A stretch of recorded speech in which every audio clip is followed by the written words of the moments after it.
Hello everyone, welcome to this channel. I am C S Ritu. आज का video है yes bank limited पे। आज बैंक ने अपने फाइनेंशियल रिजल्ट्स डिस्क्लोज किए हैं दिसंबर क्वार्टर के। सो कैसी परफॉर्मेंस बैंक ने दिसंबर क्वार्टर में रिपोर्ट करी है, की ऑपरेटिंग रेशियोज कैसी हैं येस बैंक की, मंडे को स्टॉक कैसा रिएक्शन दिखा सकता है, इन सभी अपडेट्स को जानेंगे हम आज के इस वीडियो में। आज येस बैंक लिमिटेड के नंबर्स आए हैं। नंबर्स अराउंड 12:30 पे एनएससी की वेबसाइट पे अपलोड हो गए हैं। कैसे नंबर्स है चलिए समझते हैं। उससे पहले जान लेते हैं कि रिजल्ट्स को लेकर एक्सपेक्टेशन क्या थी एनालिस्ट की। एनालिस्ट ने कैसे रिजल्ट्स एक्सपेक्ट किए थे येस बैंक लिमिटेड के। एसबीसी ग्लोबल के एनालिस्ट का ऐसा एस्टिमेट था कि yes bank limited flat NII की ग्रोथ रिपोर्ट करेगा सिक्वेंशियली। एनआईआई यानी कि नेट इंटरेस्ट इनकम, जो कि बैंक के लिए बहुत इंपॉर्टेंट फैक्टर होता है, वो एनालिस्ट को एक्सपेक्टेशन थी कि येस बैंक रिपोर्ट करेगा 2219 crore. Year on year basis पे 10% का इंक्रीज होगा और क्वार्टर ऑन क्वार्टर बेसिस पे म्यूटेड होगा, फ्लैट होगा, 0.87% का ही इंक्रीज होगा। नेट प्रॉफिट के लिए यहाँ पर एक्सपेक्टेशन थी एनालिस्ट की कि 559 करोड़ का आएगा, 142% बढ़ेगा येस बैंक का net profit year on year basis पे, और क्वार्टर ऑन क्वार्टर बेसिस पे 1% बढ़ेगा। नेट इंटरेस्ट मार्जिन के लिए एक्सपेक्टेशन थी कि नेट इंटरेस्ट मार्जिन 2.4% आएंगी। तो चलिए समझते हैं कैसे नंबर्स बैंक ने रिपोर्ट करे हैं। डेटा यहाँ पे रुपीज इन लैक्स में गिवन है, इसको रुपी करोड़ में कन्वर्ट करके मैं आपको बताऊंगी। इंटरेस्ट अर्न्ड बैंक ने दिसंबर क्वार्टर में रिपोर्ट किया है 7829 करोड़ का, और इंटरेस्ट एक्सपेंडेड यानी कि जो इंटरेस्ट बैंक ने दिया है वो है 5605 करोड़ का।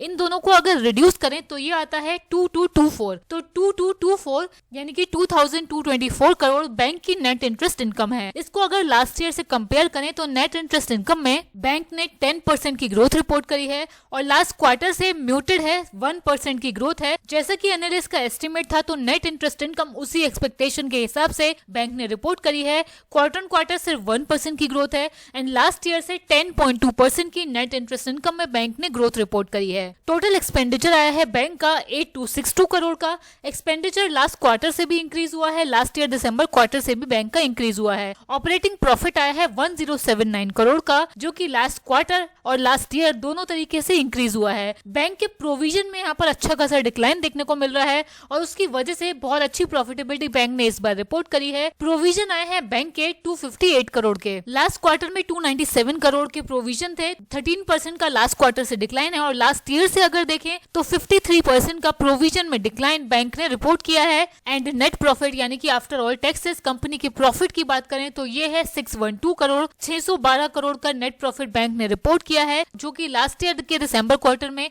231 करोड़ का था एंड लास्ट क्वार्टर में 553 करोड़ का था। तो प्रॉफिट में यहाँ पर अच्छी ग्रोथ है। लास्ट ईयर के दिसंबर क्वार्टर से कंपेयर करें अगर तो 164% का प्रॉफिट ग्रोथ है एंड लास्ट क्वार्टर से अगर कंपेयर करें तो 10% का प्रॉफिट ग्रोथ बैंक ने रिपोर्ट किया है।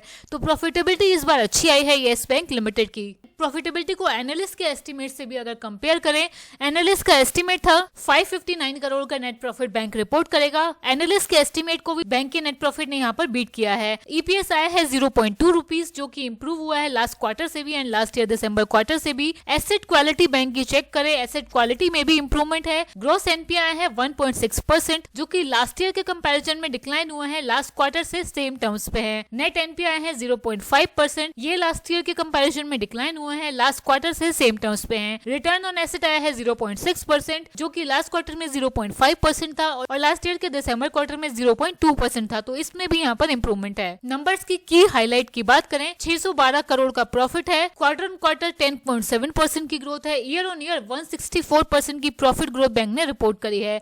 Operating profit year on year 25% बढ़ा है, क्वार्टर ऑन क्वार्टर 10.6% बढ़ा है। एनआईआई यानी कि नेट इंटरेस्ट इनकम आया है 2224 करोड़, लास्ट ईयर से 10.2% की ग्रोथ है। नेट इंटरेस्ट मार्जिन आया है 2.4%, यही एनालिस्ट का एस्टीमेट था। क्वार्टर ऑन क्वार्टर और ईयर ऑन ईयर फ्लैट है।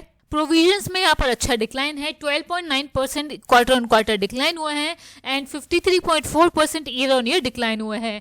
ईपीएस में अच्छा इंप्रूवमेंट हुआ है, लास्ट क्वार्टर से 10.7% बढ़ा है एंड लास्ट ईयर से 142.7% बैंक का ईपीएस बढ़ा है। अब बैंक के एडवांसेस और डिपॉजिट्स भी समझ लेते हैं। एडवांसेस बैंक ने रिपोर्ट करे हैं 244,834 करोड़ के दिसंबर क्वार्टर में क्वार्टर ऑन क्वार्टर 4.1% की ग्रोथ है, ईयर ऑन ईयर 12.6% की यहाँ पर ग्रोथ है। डिपॉजिट्स आए हैं 277,224 करोड़ के, quarter on quarter deposits flat रहे हैं but year on year deposits में 14.6% की ग्रोथ है। सो स्टॉक मंडे को कैसा रिएक्शन दिखा सकता है ये कहना यहाँ पर थोड़ा मुश्किल है। हालांकि प्रॉफिटेबिलिटी में बैंक ने अच्छी ग्रोथ रिपोर्ट करी है, लेकिन यहाँ पर हम देख सकते हैं डिपॉजिट्स फ्लैट आए हैं और नेट इंटरेस्ट इनकम भी थोड़े फ्लैट नजर आ रहे हैं। इन नंबर्स की वजह से यहाँ पर मेरा व्यू ये रहेगा स्टॉक मिक्स्ड या पॉजिटिव रिएक्शन दिखा सकता है हल्का फुल्का मंडे के सेशन में। आपका क्या व्यू है, कैसे हैं नंबर्स, कमेंट करके अपना व्यू जरूर बताइए। आज के वीडियो में इतना ही, थैंक यू।